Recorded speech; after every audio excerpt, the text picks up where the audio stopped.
হ্যাঁ, প্রেসিডেন্টের কিন্তু সবার ছবি ভালো হয়। পুলিশ বলি ব্যানার টাকাতে লাভ নেই রবি ভাই।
সবাই খেয়াল রাখো।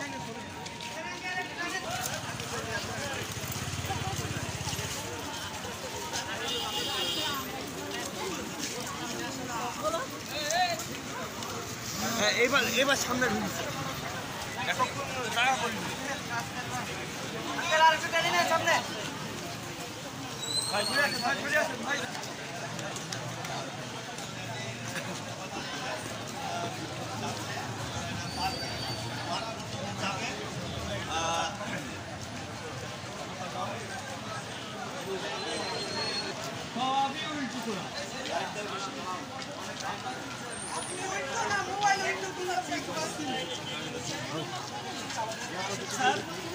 আমাদের ইলিয়াস স্যার, ফারুক স্যার,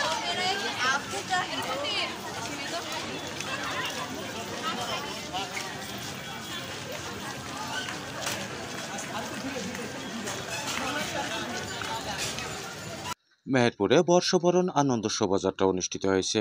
বাংলা নববর্ষ 1432কে স্বাগত জানিয়ে মেহেরপুর জেলা প্রশাসনের উদ্যোগে জাতীয় সঙ্গীতের মধ্য দিয়ে অনুষ্ঠানের সূচনা করা হয়। পরে এসো এ বৈশাখ, এসো এসো এবং শুরু করা হয় বর্ণাঢ্য শোভাযাত্রা। মেহেরপুর জেলা প্রশাসক সিফাত মেহনাজের নেতৃত্বে বাংলা নববর্ষের বিভিন্ন স্লোগান সম্মিলিত ব্যানার সহকারে শোভাযাত্রাটি মেহেরপুর শহরের প্রধান প্রধান সড়ক প্রদক্ষিণ শেষে শহীদ শামসুজ্জোহা নগর উদ্যানে গিয়ে শেষ হয়। এ সময় Meherpur civil surgeon doctor AKM. Abu Sayeed, অতিরিক্ত জেলা ম্যাজিস্ট্রেট তাজওয়ার আকরাম সাকাফি ইবনে সাজ্জাদ, অতিরিক্ত জেলা প্রশাসক তরিকুল ইসলাম, অতিরিক্ত পুলিশ সুপার আব্দুল করিম, সদর উপজেলা নির্বাহী কর্মকর্তা খায়রুল ইসলাম, সহকারী কমিশনার ভূমি ও নির্বাহী ম্যাজিস্ট্রেট গাজী মহিদুর রহমান, সাজেদুল ইসলাম, আবির হোসেন, তানজিনা শারমিন দৃষ্টি, এস্তামুল হক, শাকির আহমেদ সহ বিভিন্ন সরকারি কর্মকর্তা, বিভিন্ন সংগঠনের নেতৃবৃন্দ এবং বিভিন্ন শিক্ষা প্রতিষ্ঠানের শিক্ষার্থীগণ উপস্থিত ছিলেন।